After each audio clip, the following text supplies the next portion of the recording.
자, 우리는 하나님이 주신 기회와 은총을 많이 맛보게 되는데요. 그 기회와 은총을 우리 그 흐름을 멈추지 않게 할 또 신앙적인 또 책임이나 또 지혜들이 필요합니다. 오늘은 하나님이 주신 기회와 은총의 그런 흐름을 멈추게 하는 자기 의라고 하는 함정이 본문에 잘 드러나 있습니다. 어제 우리는 하나님이 주신 기적적인 승리를 함께 묵상하게 되었죠. 블레셋 사람들이 자중질환에 빠지게 되었고 숨어있던 사람들까지 나와 합세하여 이스라엘을 도왔습니다. 요나단을 도왔습니다. 그래서 교착 상태를 벗어나 승기의 돌파를 이루게 된 아주 값진 날을 맞이하게 됐죠. 생각해보면 오랜 기간 동안의 교착 상태, 또 패배주의에 이렇게 절어 있다가 찌들어 있다가 그것을 벗어나게 된 아주 의미 있는 그런 승기였습니다. 정말 그렇죠. 우리 삶이 풀리고 인생이 변화되는 것, 많은 노력을 기울여야 될 것 같기도 하지만 그러나 그런 돌파는 또한 한순간에 이루어지기도 하는 것입니다. 이 돌파를 이룬 장본인이 요나단이죠. 요나단이 하나님에 대한 신념과 믿음, 신앙 고백을 하며 앞으로 나갈 때 하나님이 그런 요나단의 믿음 위에 역사를 하셨던 것입니다. 많은 계산의 결과가 아니었죠. 저걸 승리할 수 있을까? 아닐까? 바위를 넘어갈 수 있을까? 그것이 아니라 이 일이 하나님께서 기뻐하시는 일일까? 하나님의 방향일까? 하나님의 의를 이루는 일일까? 라고 할 때 요나단은 그런 하나님 중심에 초점을 맞추고 앞으로 나아갔습니다. 그랬더니 그 모든 것들이 나머지 것들이 따라오게 되었다는 것이죠. 승기는 이제 이스라엘의 것이 되었습니다. 자, 그럼 어떻게 하면 됩니까? 승리가 시작됐으니까 이것도 참 사기라고 하는 것도 있고 분위기라고 하는 게 있습니다. 이제 여세를 몰아서 진압하면 되는 것이죠. 그렇게 되면 영토 확장도 일어나게 되고 전리품도 얻어 이스라엘에게는 뜻하지 않은 부를 획득하게 됩니다. 그러니까 전쟁하지 않고서는 이렇게 부를 획득할 수가 없는 것이죠. 그리고 승기가 주어졌으니 여세를 몰아가면 됐습니다. 이 승리는 요나단에 의해서 하나님께 허락하신 그런 것이고 잡으면 됐어요. 그러나 이런 전세에 아주 큰 부담을 또 다른 바위덩이를 얹어주는 한 가지 일을 사울이 명하게 됩니다. 그건 뭐냐면 오늘 1절 24절에 나오는데요. 금식입니다. 금식. 24절 말씀 한번 읽어볼까요? 24절 함께 읽겠습니다. 시작.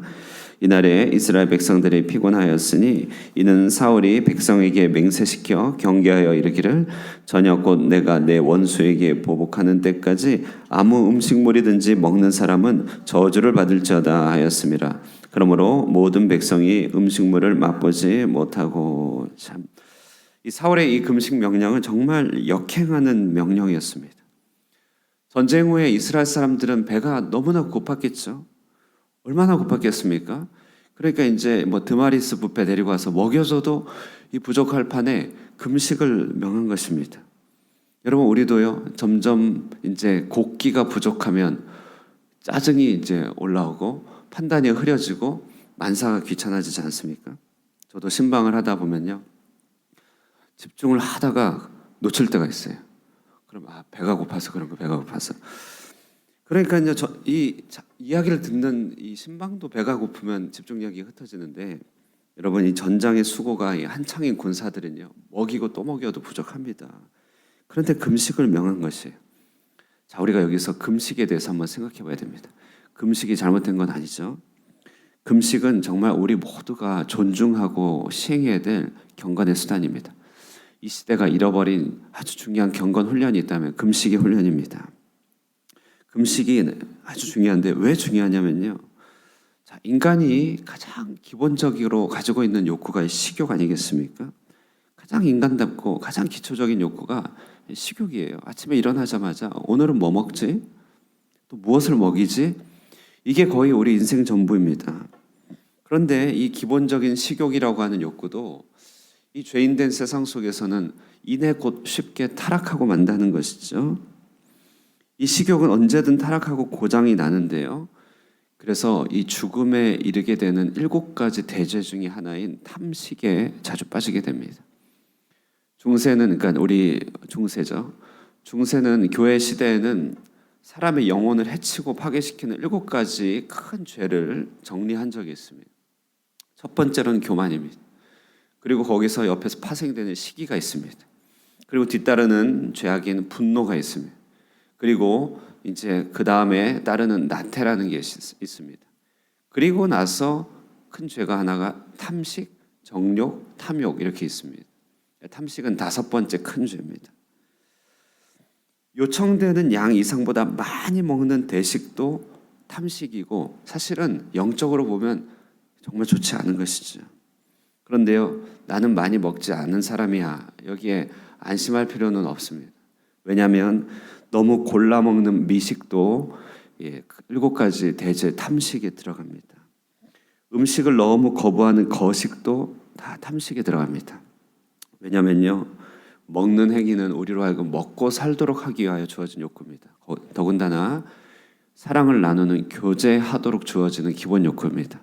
그러니까 먹는 욕구는 생존과 교제를 위한 욕구인데요, 방금 말씀드린 대식, 미식, 그리고 거식 이런 것들은 모두 다 한결같이 먹는 행위 자체에 집착하는 행동들입니다.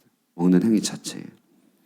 오늘날 이 시대는요, 우리가 엑스레이를 안 찍어서 그렇지 영적인 엑스레이를 찍으면 정말 탐식의 시대라고 할 수 있습니다. 너무나 먹는 것이 중요한 시대죠.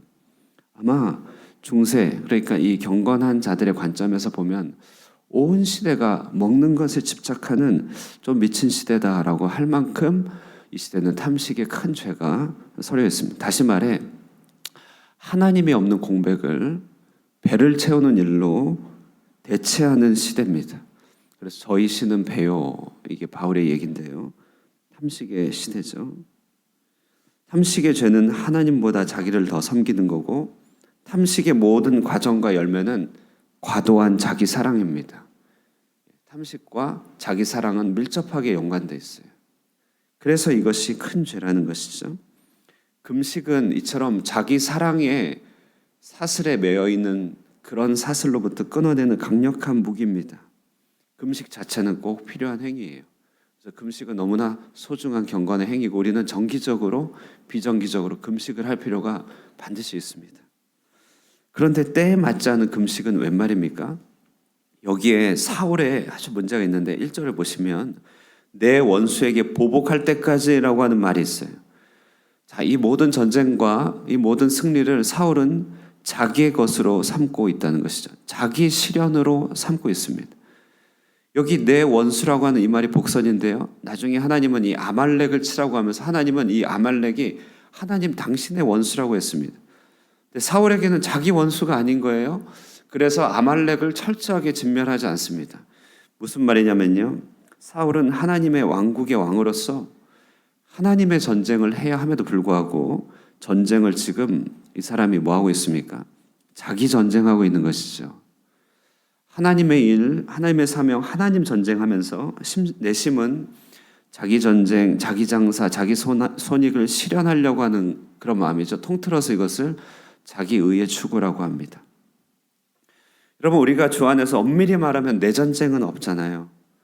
우리의 생명을 주께서 속량하셔서 주께서 사셨습니다. 이제 엄밀히 말하면 나의 전쟁은 없고 하나님의 전쟁을 하는 것입니다. 그런데 여기에 분노, 자기 분노, 시기, 엉뚱한 집착들, 미움 같은 것들이 작동하여 지금 사울이 전쟁에 승리하기까지는 금식하라고 하는 것이에요.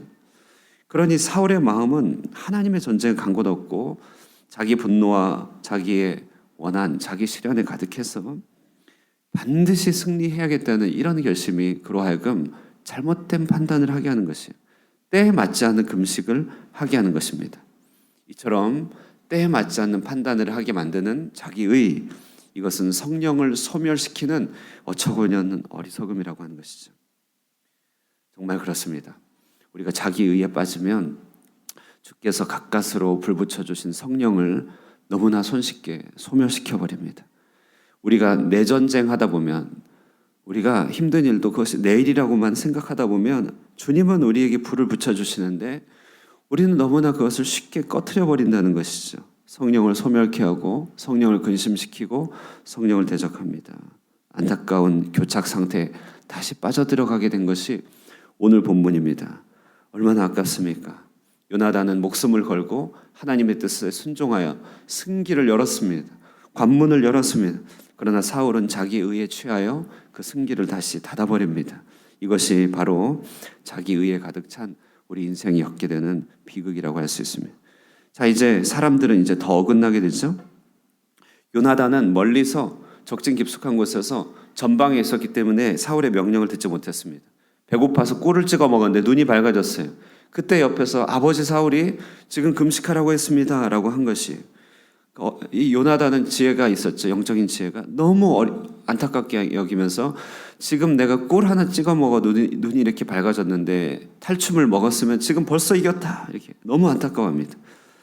그리고 나서 그 배고픔 가운데 전쟁을 치른 사람들이요, 너무 배가 고파 오늘 본문을 보면 이성을 잃게 됩니다. 결국 어떻게 합니까? 이성을 잃은 이 사람들이 허기로 인하여 짐승을 핏째 먹는 일이 발생하게 됐죠. 율법의 중요한 계명을 어기게 됩니다. 사람들이 그러면 안 되지만 지금 허기를 조장한 사울로 인하여 결국 율법의 더 큰 죄를 범하게 된다는 것이죠. 참 좋은 출발, 좋은 신호들이었지만 사람의 의와 욕심이 가입하게 되면 문제는 더욱 커져가고 하나님을 벗어나게 됩니다. 사울은 이 문제를 해결하기 위하여 이제 당시에 정당한 육식의 관습을 시행할 수밖에 없었어요. 그래서 제단을 쌓고 제사를 드리고 그 다음에 익힌 고기를 먹게 했습니다. 이것이 당시 고기 먹는 방법이었거든요. 이때 하는 얘기가 성경에 보고하기를 이제서야 처음 사울이 제단을 쌓았다, 이렇게 말하는 것이죠. 자, 그러니 이제 결과적으로 오늘 본문이 전달하는 바는 뭐냐면요, 하나님 주신 선물을 진퇴양난의 교착으로 다시 끌고 가는 어리석은 자기 의는 어디에서 오느냐? 결과적으로 하나님을 향한 헌신과 예배가 없는, 제단 없는 생활에서 온다. 이것이 오늘 본문의 교훈이죠. 그제서야 처음으로 제단을 쌓답니다. 왕이 된 지 이제 2년이 다 되어갈 그때죠. 얼마나 중심이 없는 사람이었는지, 얼마나 예배가 없는 사람이었는지 우리는 발견하게 됩니다. 자, 오늘 정리해 보면요, 이제 교훈을 얻을 수 있는데 우리는요, 여기서 정말 우리 새벽기도의 소중함을 배우게 됩니다. 제단 있는 삶이죠. 우리는 혹 자기 전쟁에 빠질 수 있습니다. 그러나 아침마다 이렇게 기도하고 제단을 쌓는 이 일을 통해 우리는 금세 원래 돌아올 수 있는 회복 탄력성이 주어지는 것이, 혹시나 우리 의가 개입되어 하나님의 일을 망친다 할지라도 신속하게 다시 돌아올 수 있는 제단이 있는 삶이 되는 것이죠. 오늘날 젊은 사람들, 오늘날 이 시대 문화는 저녁 있는 삶이 그렇게 중요하다고 합니다. 그러나 잘 몰라서 그래요. 저녁 있는 삶보다 더 소중한 것은 무엇입니까? 새벽이 있는 삶인 줄 믿습니다. 여러분, 새벽이 있는 삶입니다. 그러므로 기도와 말씀의 제단이 없는 영혼들은 어떻다는 거예요? 다람쥐 쳇바퀴 돌듯 한다는 것입니다. 힘들면 기도하고 그제서야 응답 주셔서 승기의 기회를 얻고, 그리고 나면 자기의 의로 다시 죄를 빠뜨리고 거기서 다시 교착에 빠지고 그제서야 제단을 쌓고 거기서 다시 하나님 은혜 주시면 또 거기서 자기 의가 생기고 끝도 없는 쳇바퀴입니다. 우리는 벗어나야 됩니다. 그래서 교훈을 이렇게 정리합니다. 요나단처럼 하나님을 기쁘시게 하는데 초점을 맞추고 나가자. 승산 있는 게임이며 반드시 열매가 있는 배팅이다. 하나님을 기쁘시게 하는 일은 반드시 승기가 있다. 두 번째, 금식과 같은 경건의 훈련, 새벽기도 같은 경건한 습관을 생활화하여 삶의 오류를 예방하고 성령을 꺼트리지 말자. 그리고 세 번째는요, 하나님 주신 응답에 자기의가 가입하지 않도록 우리의 전쟁은 내 전쟁이 아니다, 하나님의 전쟁임을 늘 고백하며 하나님을 위하여 살자. 이 세 가지 우리가 함께 기억하시면서요, 말씀 생각하시면서 기억하시고, 또 우리 혹 이렇게 벗어난 길이 있다면 돌이키시고, 또 우리 주변 분들을 위하여 중보기도 하시면서요, 하나님의 길 위에 올바로 서서 우리 승리의 그 기운을 꺼트리지 않는 여러분 되시기를 주님의 이름으로 축복합니다. 기도하겠습니다. 하나님 아버지, 감사합니다. 오늘도 말씀 주심으로 하나님을 경외하며 주님의 뜻을 받들기를 원합니다. 죄 많은 우리들, 우리의 욕심, 우리의 생각, 우리의 의에 빠져 하나님 주신 선물들을 망칠 때가 많이 있습니다. 하나님, 그 일이 하나님께서 주신 수많은 은총들을 낭비하게 하고 또 우리에게 주신 은혜의 선물들을 누리지 못하게 하는 어리석음이 될 때가 너무나 많음을 보게 될 때 가슴을 치며 안타까워하며 애통합니다. 주님, 말씀의 교훈을 허락하여 주셨사오니 우리가 이런 실수를 반복하지 않게 하옵소서. 하나님을 기쁘시게 하며 주님만 바라보고 앞으로 나아가는 믿음의 사람들 되게 하여 주시고, 금식의 훈련, 새벽 기도의 훈련을 통하여 우리 삶에 종종 깃들기 쉬운 삶의 오류를 예방케 하여 주시며, 무엇보다도 우리의 전 인생 하나님의 전쟁을 하는 주의 종들임을 늘 깨달아 하나님을 위하여 살아가는 일상 보내게 하옵소서. 오늘은 부흥회가 있는 날입니다. 하나님, 이 역시도 하나님의 전쟁이며 하나님의 일임을 고백합니다. 이 땅 가운데, 교회들 가운데, 호치민 가운데 하나님의 역사, 하나님 나라를 이루시기 위하여 주님께서 예비하신 일인 줄 믿사오니 주여 기도로 받들며 하나님의 은혜를 구합니다. 풍성한 은혜를 허락하여 주시고 우리에게 사모하는 마음들 허락하여 주시며, 하나님, 우리 생각하는 것이나 뜻하는 것보다 더 크게 역사하실 주님을 만나 위로받고 회복을 입으며 하나님을 더욱더 신뢰하는 가운데 2023년을 용기 있게 나아갈 수 있도록 부흥회를 통하여 하나님 역사하여 주시옵소서. 생활의 어려움들, 하나님 여러 또 피로함들, 또 각종의 수많은 문제들 가운데서 또 고통하며 기도하고 있는 주의 백성들의 기도를 들어주시고 하나님의 선하신 응답으로 또 채워주셔서 하나님 주님의 풍성한 사랑 가운데 거하는 귀한 백성들 되도록 인도하여 주시기를 바라고 예수님의 이름으로 기도드리옵나이다. 아멘.